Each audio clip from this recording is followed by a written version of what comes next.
は海賊王になる男だ。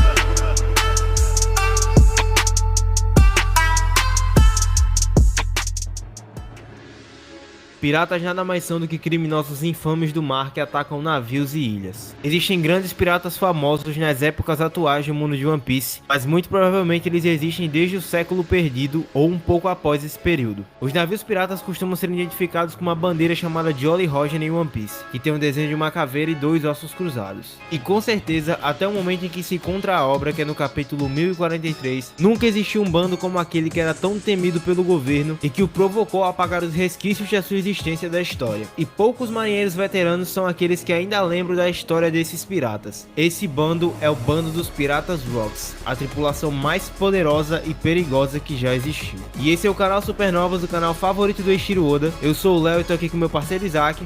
Fala galera! E resolvemos trazer esse assunto para vocês sobre os Piratas Rocks, conversar sobre a sua introdução na obra e como esses antigos piratas ainda podem influenciar na história principal, mesmo tendo a maioria de seus integrantes mortos. E a vontade de trazer esse assunto à tona novamente é depois de termos visto aquele encontro entre Big Mom e Kaido, e isso sobre a perspectiva do dragão, que por um momento lembra rapidamente dessa lembrança, e que com certeza foi o grande pontapé para sua vida pirata. E tudo o que nos resta é nos questionar se ainda vai haver esse flashback, que dure pelo menos umas 10 páginas, que é a vontade de todos os fãs de One Piece, é saber mais sobre esse tal bando. E é bem curioso imaginar se o Oda ainda vai mostrar algum mistério sobre isso, ou alguma resposta sobre esses mistérios. Então vamos elaborar aqui algumas teorias com vocês do que pode ser mostrado futuramente na obra. E é claro, vamos começar pela sua criação. O bando do Pirata Rocks foi formado por um perigoso grupo de piratas que se reuniram na ilha Hashinozu, também conhecida como Paraíso dos Piratas. E esse nome aqui já entrega muita coisa. Mas por que esse título de Paraíso dos Piratas? E no arco do Dave Backfight, Robin diz a seguinte frase que pode ser uma dica pra gente. E foi criado há muito tempo numa ilha pirata, tida como um lendário paraíso dos piratas, que existe em algum lugar dos mares. Era uma forma de conseguir um bando melhor, roubando membros de outros piratas.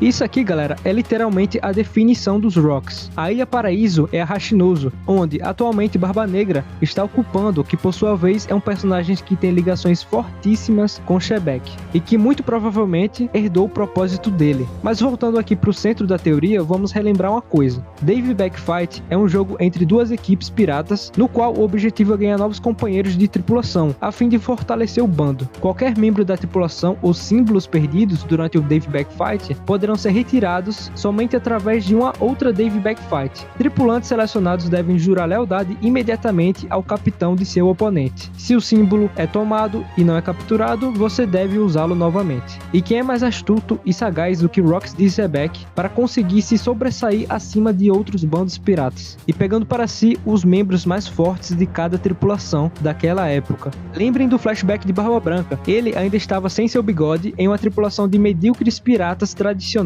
e que Barba Branca deve ter entrado para os Rocks após seu antigo capitão ter perdido no jogo. Até porque algo que reforça essa teoria é que os próprios membros desse bando se odiavam, se matavam entre si, lutavam, e as suas discussões e suas brigas deveriam ser diárias, do amanhecer até o anoitecer. Barba Branca não entrou no bando porque quis, ele foi forçado devido às regras do jogo. E não pense que o Dave Backfight dessa época era os jogos besta que nós vimos com Chapéu de Palha. O próprio Fox deve ter reinventado o estilo para que ficasse ridículo assim como ele é, mas mantendo as mesmas regras. Sendo assim, o arco besta, que para muita gente é considerado um filler, mesmo estando no mangá, pode representar muito mais do que nós pensamos. Só um jogo violento e desafiador como esse poderia reunir os piores piratas e fazerem viverem juntos, mesmo não querendo, e é claro, sendo liderado por um D, Rocks de Shebeck. Não tenho dúvidas de uma coisa, mesmo vários tipos de piratas poderosos convivendo entre si se odiando, todos deveriam ter pelo menos o mínimo de respeito por Shebeck. Ele com certeza tinha um grande nível de influência sobre todos esses homens e mulheres que acabavam se juntando à sua tripulação. Ele era a liga que os reunia e os mantinham juntos. Sua persuasão, sagacidade, esperteza, poder de manipulação e coragem eram fora do comum. E ali possivelmente se formava a primeira maior ameaça desde o fim do século perdido, os Rocks. Entretanto, não são todos os piratas que se destacaram. Os maiores dentre eles eram o Shebeck, obviamente porque era o capitão, o Barba Branca, a Big Mom, o Kaido e o Shiki. Mas existem 3 que são muito interessantes e que a gente viu lá em Thriller Bark. E esses são o Capitão John, o Machado de Prata e o Oshoku. E esses 3 apareceram com seus corpos mortos que voltaram à vida com a fruta do Moria. Então, apesar do Oda ter nos contado sobre os Rocks no volume 95 do mangá, eles são piratas que estão desde o começo da obra, sendo o Capitão John o primeiro a ser mencionado pelo Bug, fazendo fama com sua violência, mas que não chegaram ao nível dos que se tornaram Yonkous hoje em dia. Inclusive, um dos mistérios mais bacanas da obra é a respeito do tesouro do Capitão John, que muito se teoriza. E até hoje ainda tem fã que chega a dizer que é o próprio One Piece, mas é claro que já foi revelado que foi o Joy Boy que deixou esse tesouro, então não foi o Capitão John. Esses piratas viveram na era mais raiz, entre aspas. Então por que esse tesouro também não seria algo que os piratas raízes desejam, que são tesouros? Muito provavelmente ele seria ouro, joias e mapas para outros tesouros, que são coisas que para como um pirata ganancioso como ele era na época, o atrairia muito e atrairia todos os outros piratas. E sobre os principais, Chique, o Leão Dourado é um personagem que já até protagonizou um filme, e que nesse filme também nos é mostrado que ele é um pirata muito poderoso, já que deu muito trabalho pro Garp e Sengoku, além de ter conseguido fugir de Impel Down. Barba Branca com certeza é o maior deles e talvez o único do grupo que não sentia prazer em saquear ou matar seus companheiros. Porém ele, como um grande homem de presença que era, conseguiu se sobressair sem quebrar seus princípios, mesmo dentro de uma tripulação tão terrível como aquela. E ainda sobre ele nós podemos imaginar que devido às características que ele tem e os seus princípios, ele acabou mudando de lado em God Valley, mas a gente vai desenvolver isso mais pra frente. Isso aí. Já Big Mom e Kaido juntos devia ser uma das melhores coisas a serem vistas dentro do bando. Imaginem como deveria ser a dinâmica desses dois jovens juntos, que com certeza detinham uma das linhas mais poderosas dos mares. Isso podemos ver com o ataque conjunto chamado Hakai, que o Zoro defendeu por alguns milésimos de segundo. E por eles já estarem velhos e ainda lembrarem desse ataque com tamanha sincronia, significa que ele foi muito usado no passado. E no capítulo 1041 ficamos sabendo como aconteceu o encontro deles. Big Mom chega no Kaido e diz: 15 anos? Que jovem. Esta é a primeira vez que trabalha com o Rocks. Ele é um canalha. Não confie nele. Se você precisar de alguma coisa, é só me pedir. Eu sou Lilin, a mulher que será a rainha dos mares. E infelizmente foram apenas 3 quadros. Sabemos que quando o Oda escreve um capítulo, ele não pensa em apenas 14 páginas, como frequentemente é, mas sim em mais. Porém, um dos papéis de seus editores é o aconselhar do que fica e do que sai da história. E nós já utilizamos o exemplo, por exemplo, aqui no canal, que o Sr. Pink não estaria na história principal do mangá, mas seus editores o incentivaram a colocá-la, por ser muito boa. Então não tenho dúvidas que o Oda tinha muito para nos mostrar, além desses 3 quadros de falas. Mas para o bem do enredo, isso foi o suficiente. Mas o ponto que gostaríamos de levantar para vocês é o seguinte: quando Big Mom encontra Kaido, por mais que a gente não veja, podemos notar por sua fala que aparentemente ele estava isolado em um canto, raivoso com Rocks, e parece que ele estava obrigatoriamente lá, ele não poderia sair. E isso liga com o próprio jogo Dave Backfight. É a primeira vez que ela encontra e a sua frase é de incentivo para alguém novo. Realmente é como se ele tivesse vindo de outro bando que acabou perdendo no jogo para Shebek.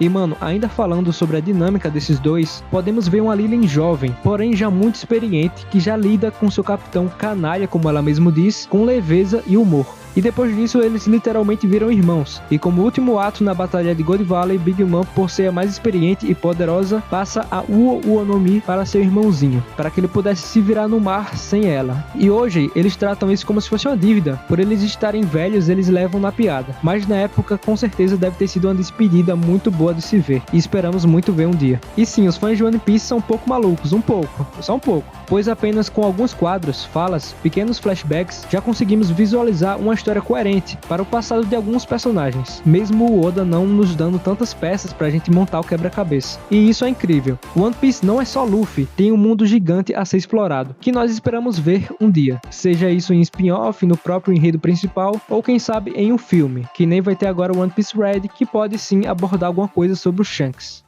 É claro que eventualmente foi preciso uma força combinada entre Gold Roger e Monkey D. Garp para derrotá-los. Essa história é nebulosa, pois não se sabe se eles juntos lutaram de uma vez contra todos os principais ou se o bando do Roger também esteve junto, com Relief e Scopper Gaban, e com certeza estariam presentes nessa batalha. E muito provavelmente sim, já que eles não deixariam seu capitão sozinho em um momento como esse. E Garp com certeza também estava acompanhado de alguns marinheiros. A Batalha de God Valley com certeza foi um dos maiores eventos da história de One Piece, isso porque o governo mundial quis apagar esse evento e conseguiu. Apenas quem se lembra desse acontecimento são os antigos marinheiros e alguns grandes piratas. Isso porque envolvia Tenryl Beats e o governo com certeza não queria mostrar essa face suja dos nobres. Então Zebek, por mais maligno que seja, ele tinha uma visão única do mundo, que detinha enorme periculosidade e tinha um objetivo claro: ser o rei do mundo. E é muito difícil imaginar o que se passava na cabeça do maior pirata que já navegou esses mares. Existem até teorias que dizem que ele pode ser um D com sangue de Tenryubito, que acabou se destacando e descobrindo algo sobre a história do mundo, indo de contra tudo o que o governo prega, e isso, claro, envolveu Garp por sua vez, que precisou da ajuda de Roger para vencê-lo, que também era um pirata, mas que com certeza via a má índole de Rox e Zebek nos mares, e podemos imaginar até que Zebek era um tipo de Joy Boy inverso, e que ele mudaria o mundo, mas de uma maneira deturpada. E 3 pontos para mim que vão ser muito relevantes sobre a influência dos Rox na história de One Piece são os seguintes. Sobre esse assunto do Joy Boy inverso, se o Luffy é o tal Joy Boy esperado que vai trazer o amanhecer pro mundo, e os D têm a possibilidade de cada um ser um Joy Boy, o Barba Negra também poderia ser um Joy Boy como o Luffy, mas de maneira inversa, já que o Barba Negra também herdou a vontade do Zebek. Com certeza o sonho mais íntimo do Barba Negra é ser rei do mundo, assim como o Zebek. Isso é muito claro, já que Barba Negra é o total inverso do Luffy. E é muito interessante notar também que o Luffy nunca falou pro Barba Negra que vai ser rei dos piratas, assim como o Barba Negra nunca contou o sonho dele pro Luffy. Então seria muito interessante se o Barba Negra fosse o personagem que vai mexer nesse sonho mais íntimo do Luffy, que é o sonho do Luffy da liberdade absoluta. E se alguém sonha em ser rei do mundo, essa liberdade absoluta não existiria. Então essa é a relevância da vontade herdada que foi passada do Zebek pro Barba Negra, assim como o Luffy que herdou a vontade do Roger, que era a vontade do Joy Boy. O segundo ponto é a influência do Zebek sobre o Shanks. A gente já fez diversos vídeos aqui no canal falando sobre a possibilidade do Shanks ser filho do Zebek, e que tem muitos argumentos e muitos pontos na obra que provam essa teoria. Porém, outra coisa que pode destacar o Shanks e a sua misteriosa paternidade é o mesmo jogo que criou os Piratas Rocks, que é o Dave Back Fight. Esse Dave Back Fight poderia ser o jogo no qual o Shanks enfrentaria o Luffy. Muita gente acredita nessa batalha, e o próprio Luffy já falou que quer vencer a tripulação do Shanks, e o próprio Shanks provando ser um pirata melhor do que ele. E o Dave Back Fight é o melhor jeito do Luffy enfrentar o Shanks sem ser uma batalha mortal, pois o Sop venceria o Yasop, provando ser o melhor atirador num jogo de atiradores. O Zoro poderia vencer o Mihawk nesse contexto se o Mihawk realmente entrar pro bando do Shanks, assim como todos os outros membros do bando, e claro, o Luffy vencendo o Shanks, provando que ele é o maior pirata do que o Ruivo. E o terceiro e último ponto é a relevância que a própria figura do Rox ainda vai ter na obra sobre os tabus que ele mexeu no mundo. Se o Oda abriu esse enredo sobre o God Valley, é porque com certeza ele ainda vai voltar nesse evento, e com certeza a gente ainda vai ter uma cena revelando os tais tabus que o Rox descobriu e por que esses tabus eram tão perigosos pro mundo. E esses podem envolver coisas como acontecimentos do século perdido ou segredos muito sujos do governo mundial. Isso é muito interessante porque a gente tá bem próximo do final de One Piece, e cada uma dessas respostas para esses grandes mistérios vão chegando cada vez mais. E mesmo que esse bando já tenha acabado há muitos anos em One Piece, ele ainda é muito relevante e tá à espreita dos maiores mistérios de One Piece e de grandes personagens que foram apresentados para nós, já que os 4 Yonkous têm essa relação com o bando do Rox, sendo Barba Negra aquele que herdou a vontade do Zebek, Kaido e Big Mom que foram tripulantes desse bando, e Shanks que possivelmente é filho do Zebek. Então os 4 Yonkous atuais do mundo de One Piece foram formados a partir desse grande bando do passado. E a gente tá vendo um momento em que Luffy vai derrotar 2 deles, e que ainda assim vai se mostrar superior aos 2 que ainda faltam, que é Barba Negra e Shanks. E a gente tá muito curioso para saber qual desfecho Oda vai dar para esses personagens e para esse enredo do bando dos Rocks e do Zebek,